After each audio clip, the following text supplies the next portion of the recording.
Good morning. It is, what day is it? Oh, it's Thursday. It's about 10. I was struggling because I have laundry. I have baby jackets and towels out of the laundry. Okay, not milk replacer, just water. I see a lot of YouTubers doing a lot of things one-handed. I am unable to. Like, it's very obvious that I am struggling. Okay, check for spiders. Okay, here we are. Hi, babies. Hi. Hi, oh, there's Edie. My little milker now. Oh, everybody's here. My friends are all here. So yesterday, what we did, yesterday the milk schedule that I did seemed to work out pretty well. We filled fresh in the morning, and then I added to that milk around this time of day, and then in the afternoon, early afternoon, I came out and I cleaned. I took everything back to the house to clean and then restarted. Okay, so the ram lid's on. And this one I'm gonna restart. So this is how I do it. It's kind of gross. I definitely know what the stuff tastes like. So I hold the hose up high.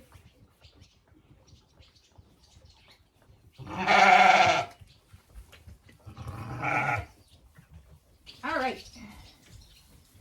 There we go. Who's next? Okay, there. That's you. And what about your brother? Sister. This one will drink out of the bottle, but well, so far won't take the machine. So that's what all this wrangling is about. Come here, baby. I'm hoping if I put her next to her twin. There.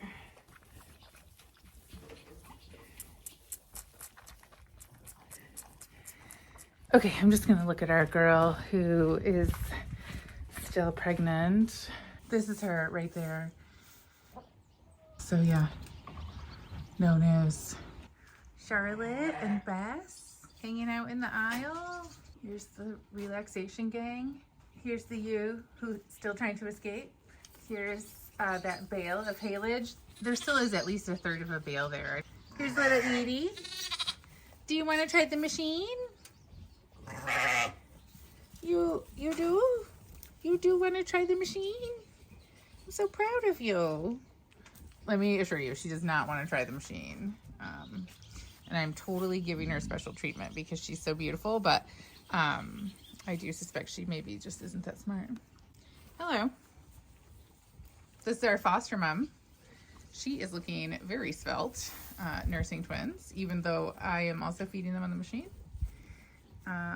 Everybody's hanging down there. We did do some bedding in here last night, but man, oh man, it is tough to keep up on this. It's a really nice day. There's a nice breeze blowing through the barn right now, which is quite nice.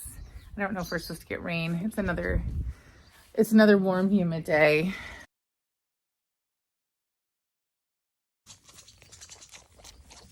Looks like we got little Edie sucking on the nipple. Woohoo! Go, Mama. Good morning. It's Friday morning.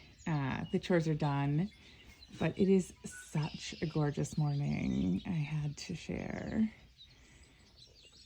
I don't know how well this is showing on video, but it just has this like beautiful kind of misty quality. I love a sunrise, man. All right, I'll check in later. Good morning. It's Friday morning. I'm out here for the sort of 8 a.m. check. It's actually probably closer to 9. It's shaping up to be a gorgeous day. I took a short video of the sunrise this morning. It was so beautiful. Yeah, I'm looking forward to it. It's supposed to be dry this weekend. We were originally forecasted for rain. So, yeah, so the change to dry is a big improvement when we have a lot going on. I'd like to get a lot of gardening done. Well, I have some plants that I need to get in the ground. So yeah, so that's on tap for this weekend. I'm just here in the barn to fill the milk machine and to check that everybody's eating, but I also wanted to have a look at our lady who we're still waiting on for lambing. I didn't take a lot of video yesterday. I think this is her. Yeah, we're still waiting. She looks fine. Here she is. She's looking fine, relaxed, and chewing her cud. If she was in labor, she wouldn't be doing that. Partly I haven't filmed a ton because there just isn't a ton going on. We're kind of in a holding pattern here. And secondly, there's just so much footage from lambing season that, like, if I keep filming at that rate, I'm never going to be caught up. And not even that I need to be caught up, but I'd like to be like a week behind, right? When things go back to normal, sort of definite, like post lambing, there's not as much going on. So I kind of decided to start this during lambing specifically for this reason, that there would be a lot to talk about, a lot to cover. I would get like really good at editing, editing out like the swears. So yesterday I was thinking like, oh, these lambs, they're on this drinker, no problem. And then, so I came out, I had a busy day yesterday. I came out about a little before 3, and there was quite a lot of milk left, but it was spoiled. The milk spoils in here, I haven't talked about this. This is being held at about 100 degrees, which is the danger zone for bacterial growth. Like if we were eating at a buffet in a restaurant, it would only be able to sit out for 2 hours at that temperature. Anyway, so what we do is we clean it and fill it in the morning. They drink most of that. Then I come out at 8 and I add to it. And then I come out around between like noon and 2 and I gather it all up and bring it inside for a very thorough cleaning, just because we don't have hot water out here. We don't have easy hot water out here. And then we bring it back out, refill it, and get it refed. And I thought that things were working great. I bring all the stuff in. There's a lot of milk left. I throw it all away. Chris gets home. He washes it all up and brings it out. And they were starving.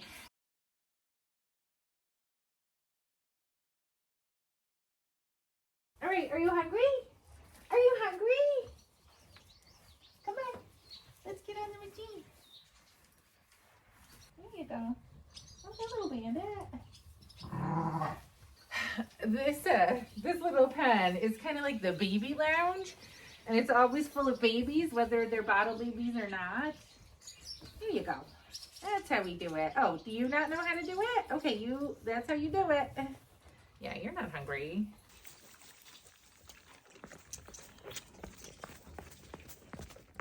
You have something you want to say to me? You're all done, baby? Oh, Bandit, you can get on now.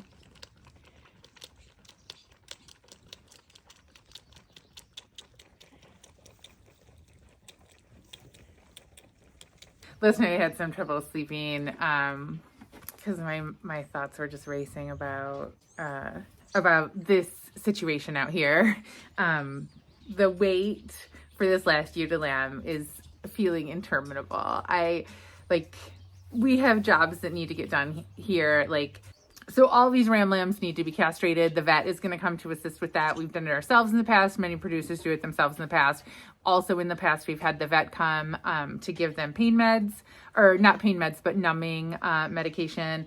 And since we have that option, we have the means to do it, that's what we like to do. We have to castrate here because we don't have the fencing or the number of paddocks or the manpower to graze 2 flocks separately. Many sheep books say that these guys aren't sexually mature until about 6 months, which would be when they would be ready for processing anyway. So presumably you can graze the lambs with the flock until it's time for them to leave the farm.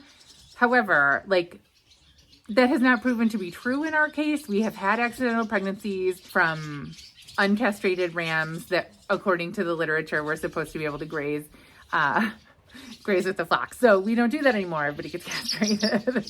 So that is on my mind. We need to schedule that. And also, when we do that, there's some logistical considerations. We need all the ram lambs to be in a catch pen where it's going to be easy for us to get them. And we need to have our deck chair set up. We have this hammocky chair that you can put the lambs in. on their backs and they're pretty immobile, so it's a good position for them to do the procedure. Okay, so that was one thing that was on my mind. Another thing that was on my mind was the bedding in here. This pack is dirty. Without being able to get a bale of straw and rolling it out like I showed in a video from the beginning of lambing, without being able to do that, it's just, it's really hard to get enough hay. So we decided that our one ewe that we are waiting on, we're going to bring her in into the maternity ward here. And then we're going to put everybody else out on pasture. Hopefully later today, we're going to put everybody else out on pasture. And then I'm going to put fresh bedding out there on the patio because it's supposed to be dry for a few days. And it's pretty disgusting out there. Yeah, so I'm looking forward to that. I'm happy that we have this beautiful day. I'm looking forward to getting these guys out. It's going to be total mayhem. Hello. Okay, it is Friday afternoon, like 4-ish, I'm gonna say. And we are out here to clean and refill the milk machine. Say hi to these guys. Oh, little Edie. Seems like Edie's hungry, so we can get that changed out and get her fed. And then we are going to swap around these ewes that don't have lambs and get the ones who don't have lambs out on pasture. And get the one lady that we're still waiting on to lamb, get her in with these guys so that we can continue to keep a close eye on her.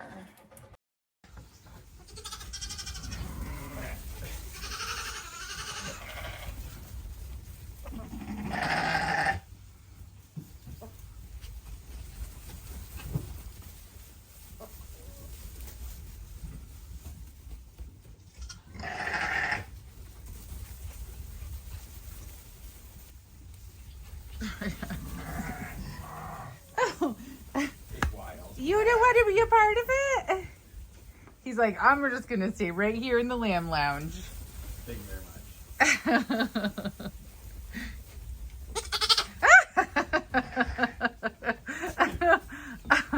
I think that's lamb FOMO right there.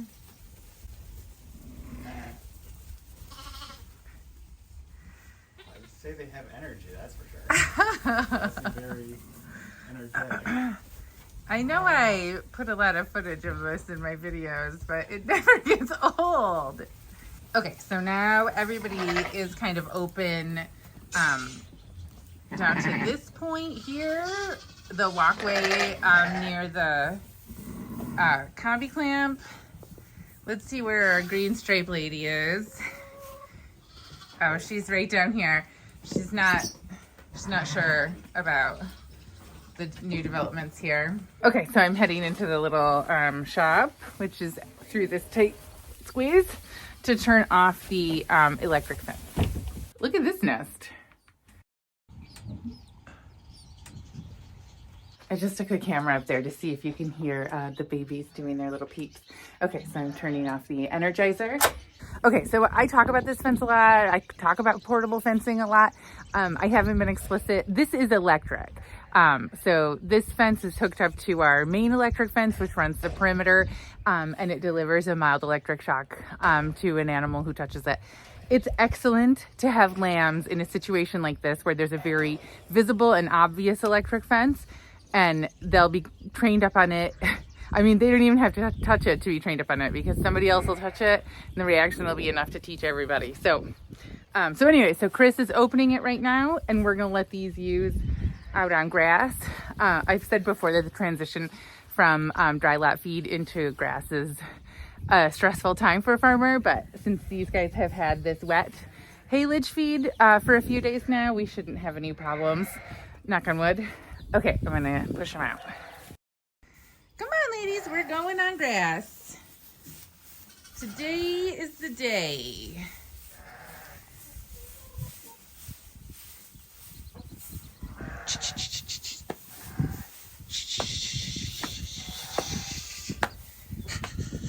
Okay, we're gonna have to change spots because they are not afraid of me.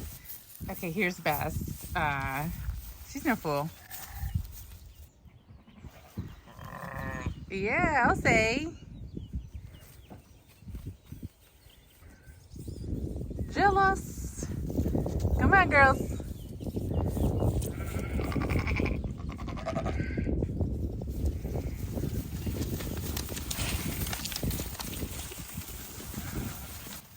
Oh, you're too worried about me?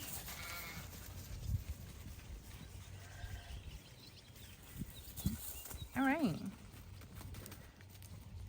So there they are. Okay, so Chris and I now are gonna set a water trough for them and the mineral feeder.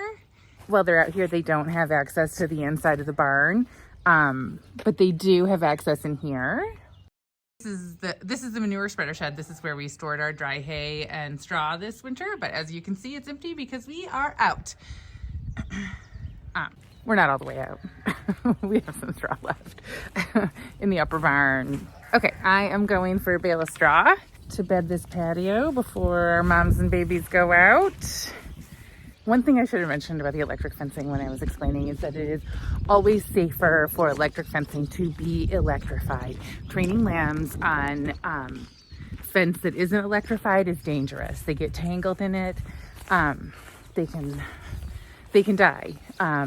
So it's always better that if they touch it, they immediately recoil from it and learn not to touch it again, and learn not to test it, not to push against it. Like, the safest thing for them is to stay inside the fence at all times.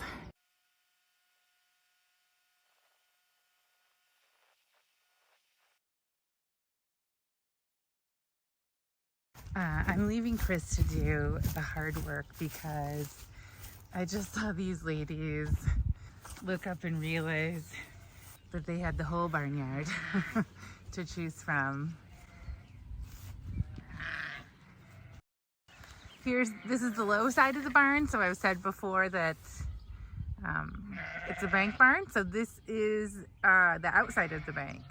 So this side is the side that has access to the bottom floor of the barn, and the other side, the door opens onto the upper floor of the barn. So it's a much more intimidating barn from this side, from this angle. The thought of fixing the roofing is enough to make you want to settle and move. Right here, right there, you can see where the roofing has blown up on the manure spreader shed. So that's how those bales got wet. So that just needs to be rolled out and nailed back down, and we will get to that. Every single other job has been on hold because of lambing. But I ran all the laundry today, or yesterday and today. Well, Chris helped, obviously. So I now have a drawer full of clean underwear, which is a feeling of security that is enjoyable. Okay, Chris is almost done with the hard work, so it's time for me to go back. All right, so this looks deep and lumpy now, but those girls will kick it around, spread it out, eat some, and we'll be good. I know duct tape in popular culture gets the credit for being able to fix anything, but they're wrong. It's these. So this is zip tied together. I'll show you in a second.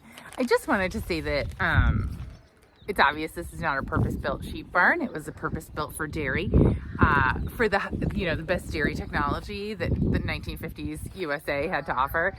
And so we're still very much feeling out how we're going to run lambing here, and it'll take a few years for us to get settled with like how we're going to set up in anticipation of lambing, where we're going to set the jugs, how we're going to manage the mamas, and if our flock grows at all or if our flock shrinks, those options will change. So we're always just kind of doing everything by the seat of our pants. And this move out here, this move to allowing the lambs and mothers the entire barn, including the patio, is a little bit risky. I feel a little bit weird about it, but we're gonna see how it goes and move them back in if we have to. These girls are having a good day.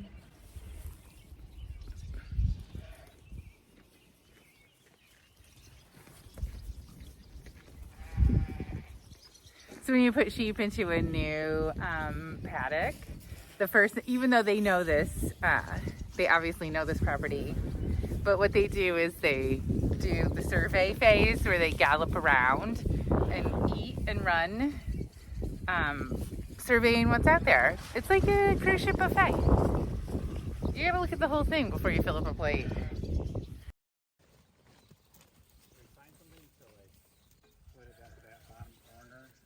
Okay, here's the gang. Okay, here's the situation here. Still extremely agitated. And I'm gonna open this gate and we'll see what happens. Hi, baby girl. Hi, baby girl. Oh, here's my little one. Oh, get out of here.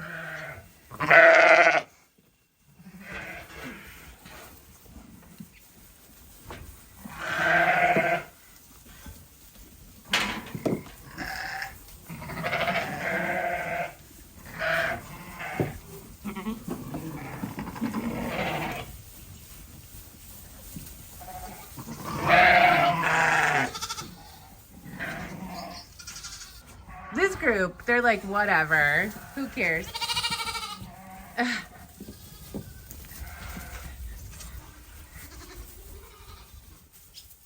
Okay, here's the situation out here.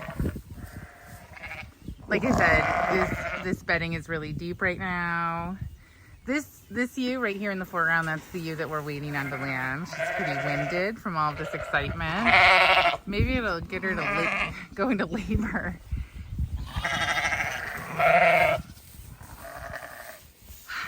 So there's Bess, as always, hanging out.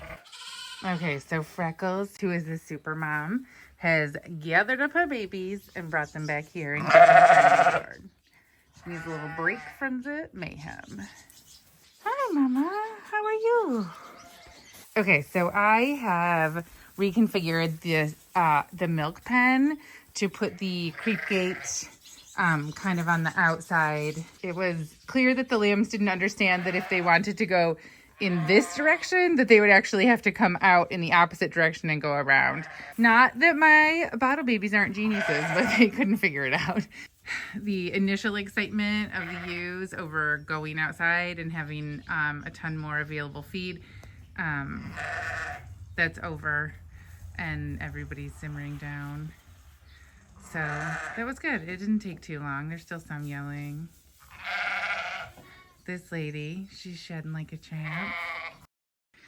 Okay, we just got out to the barn for our night check, and we have some rogue children here. You guys are so naughty.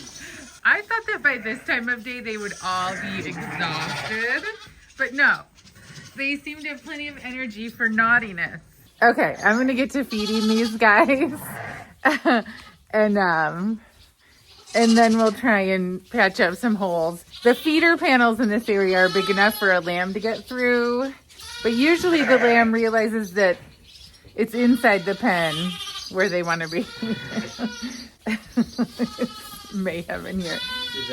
Okay, earlier I reset this, and the change has proven difficult. Everybody has to learn a new thing. Hi, guys. Okay, so I don't have a ton of milk to fill up because they don't usually eat a ton at night. I also brought out a bottle tonight because of this mayhem. So everybody in here right now is good on the machine. So I do have a couple lambs I want to offer this to before I let these guys drink out the bottle.